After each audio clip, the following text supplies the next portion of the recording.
আধার card জাল করে জমি বিক্রির অভিযোগে কান্দি কোর্টের পিয়ন গ্রেপ্তারের খবর করায় সাংবাদিক ও ওসিকে হুমকি।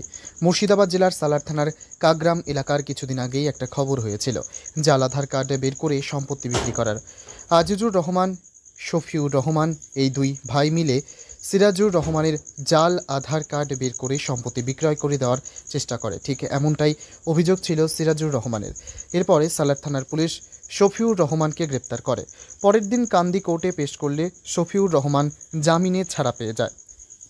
এখানে থেমে না থেকে আবার সে ভাই সিরাজুর রহমানের সম্পত্তির ওপর ইনজেকশন জারির একটি ব্যানার লাগিয়ে দেয়।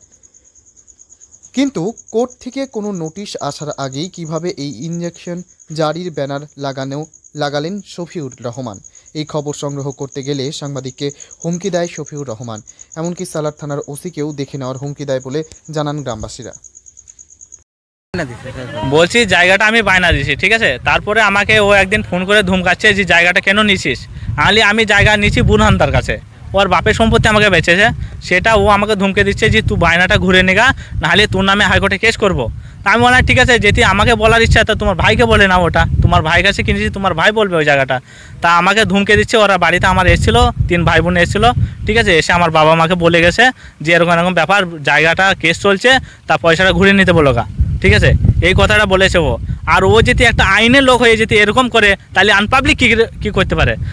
একদিন ধরা পড়লো, সালার থানায় গেল, একদিন পর ছাড়টা পেলো কী করে। এই জুট চুরি করে, দালালি করে, জুট চুরি করে একটা নোটিশ দিতে গেলে 1000 টাকা চায় তার বাড়িতে।